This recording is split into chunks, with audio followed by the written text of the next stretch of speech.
something to do about a family, or I'm getting this type of message now that this could be somewhat here like literal na family member or like a family to you. But it also gives me another message that it is talking about love per se, no? Yeah, mix, no? Mixed messages. Let us see.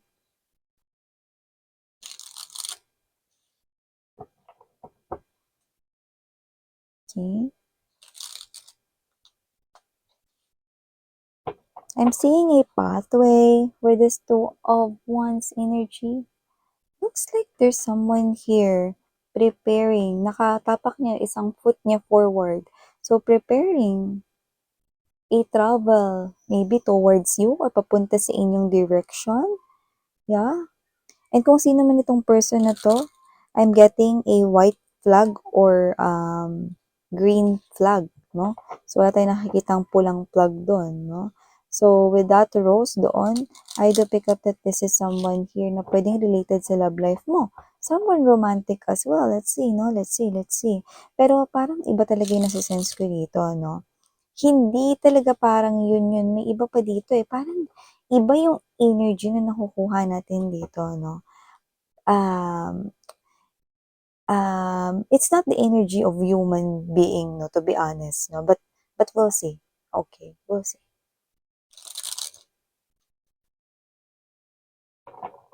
Archangel Michael, thank you so much, together with the angels and guides. Can we have a clear message?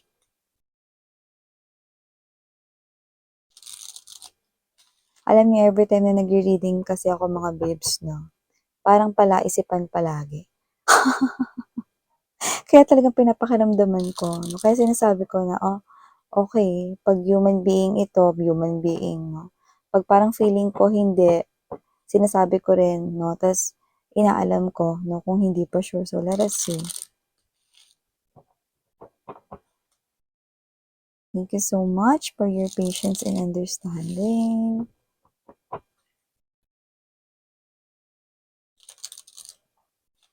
Okay, we're good to go. Let us see.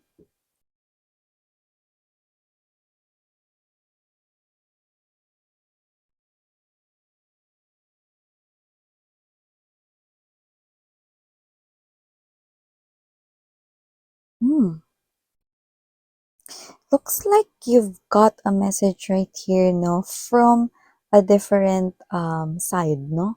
So, yeah, I had to pick up right here that this is something here na kanina sinabi ko sa inyo, no, na parang medyo iba yung energy na kumukonect sa inyo, no? So, it looks like this is someone here, no, na nasa different side, no? Like, this is someone here, no, na not present sa 3D world, like dito sa Earth, no?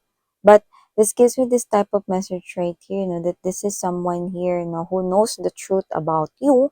So, meaning to say, kilalang kilala kayo nitong kumukonek sa inyo, no? Yeah, let's see, no? Pero meron tayo ritong napipick up na message na this could be somewhat your departed loved one. You know, pwedeng departed loved one nyo yan, pero yan yung ating aalamin pa more, no, sa paglay ng ating energies muna, no, lahat sa table para makakuha tayo ng magandang mga confirmations, no, at added information. So, okay, but this is someone here with the Ace of Swords energy, knows everything, almost everything na tungkol sa'yo. So, yeah. And now we have the Page of Wands. Okay.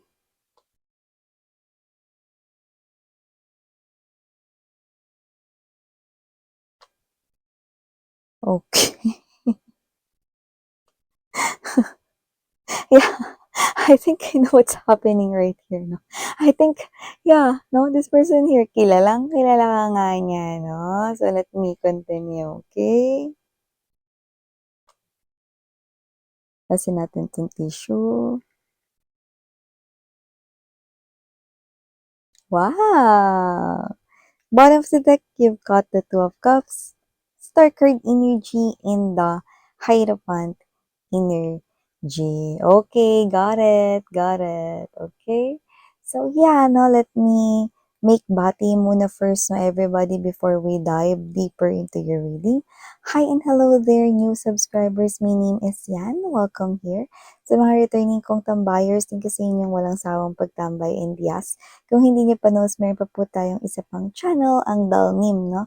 So if you want to make tambay dyan and you haven't tried na makatambay dyan, then ang link ay inilagay ko sa description box ng reading nito. Kaya if interesado kayo na tumambay dyan din, pwedeng-pwede kayong tumambay dyan. Basta just take only what resonates with you guys. Okay?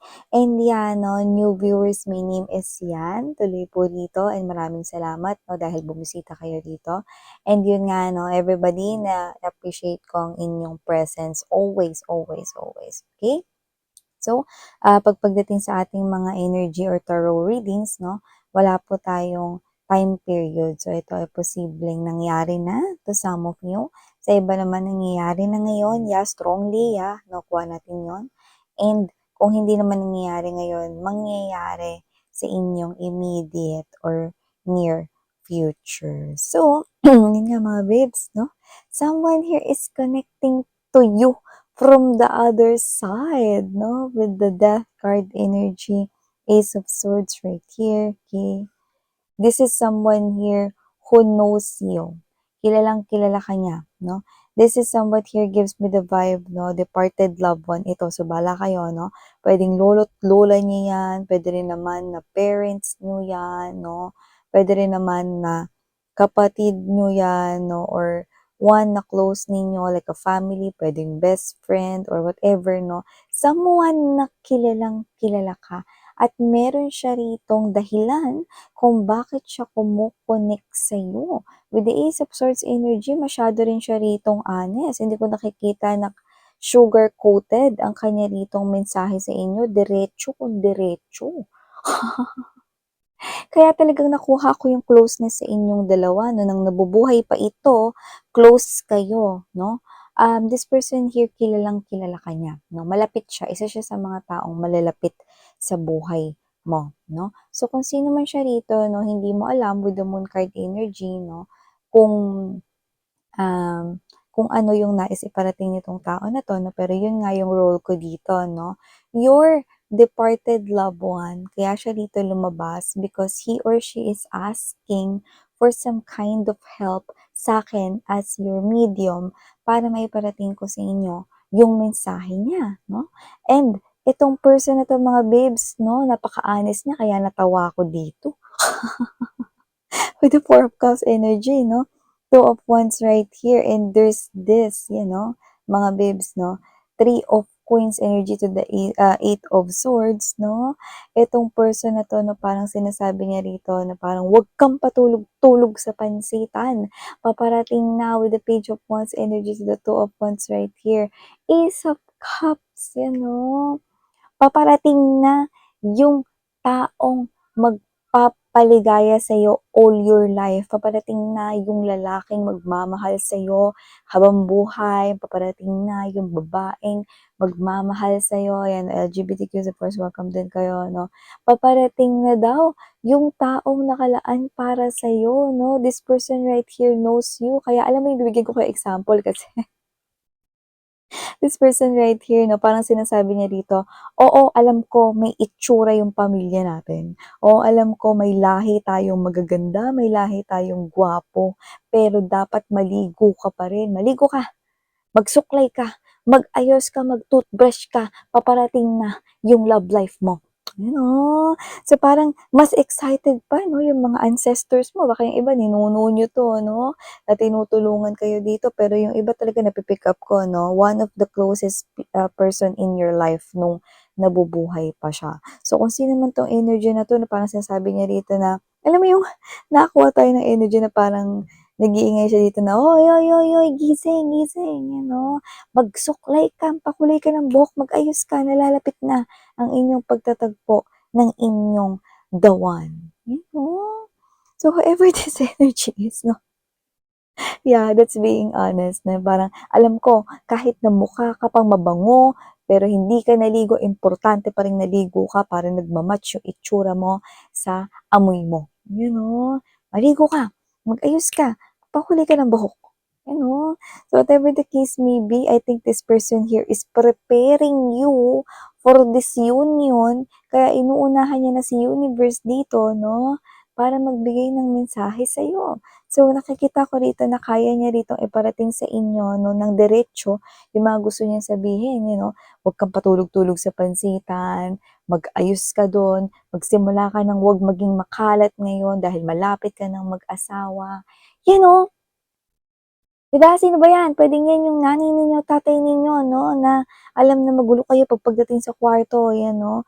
Mukhang pine-prepare na nila kayo rito na ayusin mo yung mga gamit mo 'no, at nagpapakita sila sa inyong panaginip. 'Yan 'no, more likely tulog ang diwa ninyo rito kung saan yun yung mga oras na tayo ay nagpapahinga, natutulog. So, itong ancestors ninyo, hindi naman 'to puwedeng sumulpot sa harapan ninyo 'no, ng dito sa 3D world dahil baka himatayin po kayo, 'di ba?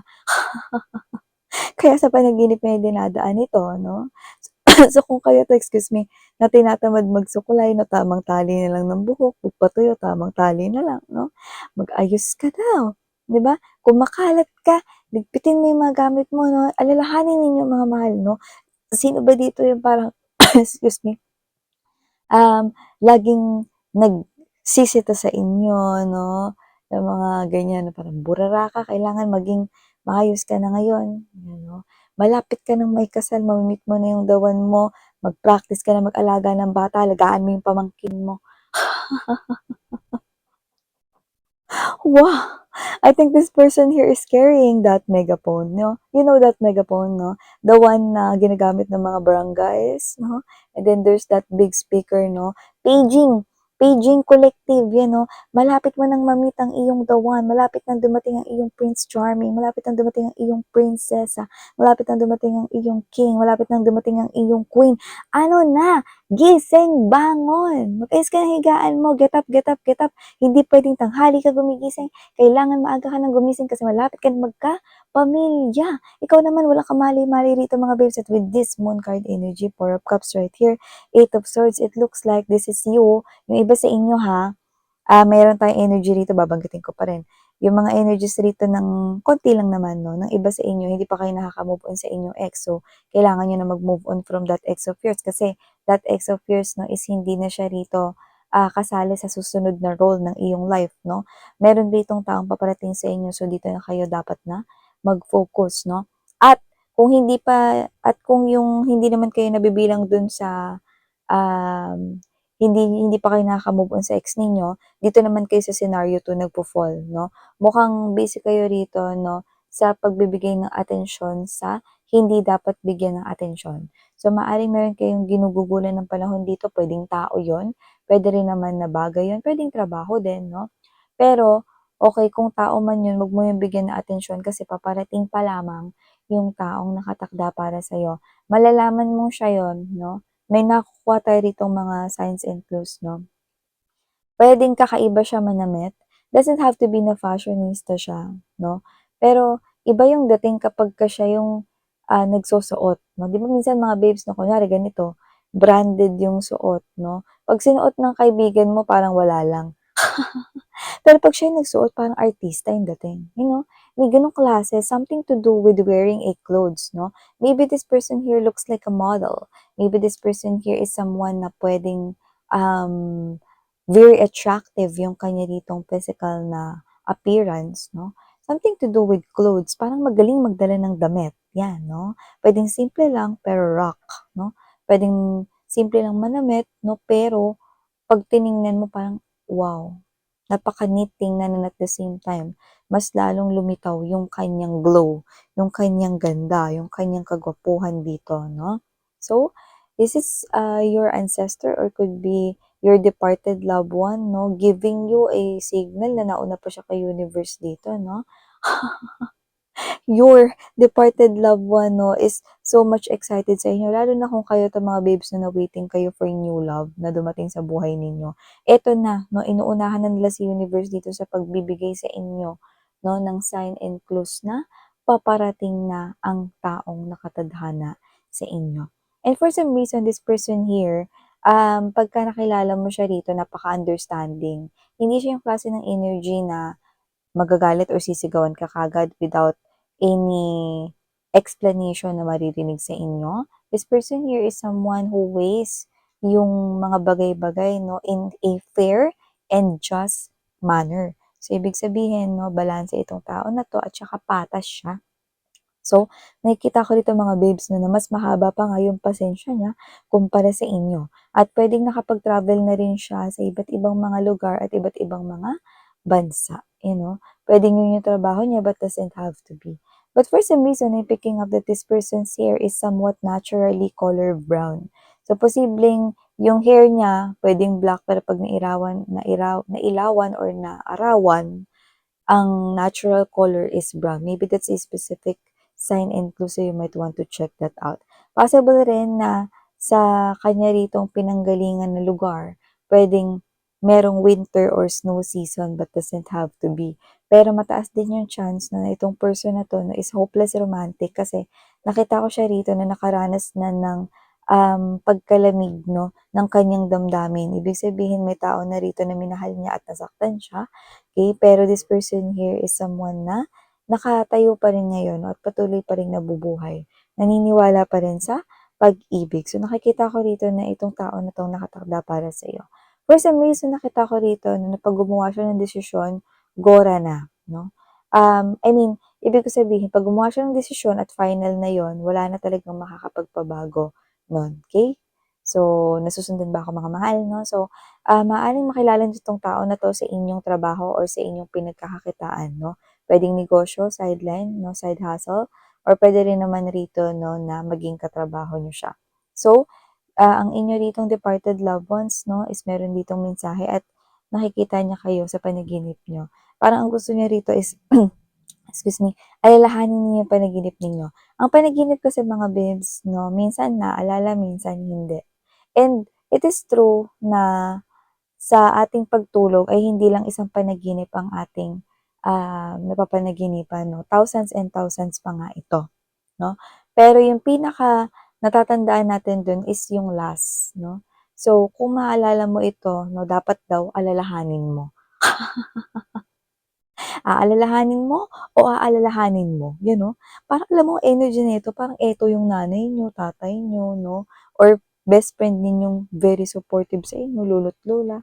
Kung sino man 'to, very supportive sa love life ninyo. Parang ito na yung pinakahihintay mo, parang inaantay mo diyan na parang hindi mo sila naririnig sa 3D world, okay? But they are sending you this message through your panaginip. So, yun yung kailangan mong spot, no? So, nakikita ko rito, no, that they're sending you messages and advice, no, or parang sneak peek na, hoy, paparating na yung iyong one true love, no? And with the Two of Cups energy, the Star and the Hierophant, definitely yung mensahe ng iyong departed loved one sa inyo ay tungkol rito sa next chapter ng life mo. Sa love area mo, magbabago na. Kung single ka dito, tapos na yan.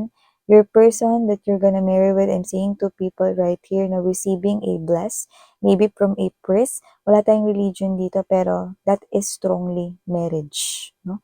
So with the star card energy, this is your wish fulfillment in your love life area. Yeah. So listen to your ancestors, honey. Excited sila pero nagagalit na sila rito, no? Kasi hindi mo sila naririnig. Pakinggan mo, alalahanin mo yung panaginip mo, no? Sa gusto at sa gusto mo. Sa ayaw at sa ayaw mo. Okay? So yeah, these are all the messages I've got right here for you, sweethearts. Thank you again. I'm your Yana Oni or your Yana Nuna. Sarang love in life. Annyeong.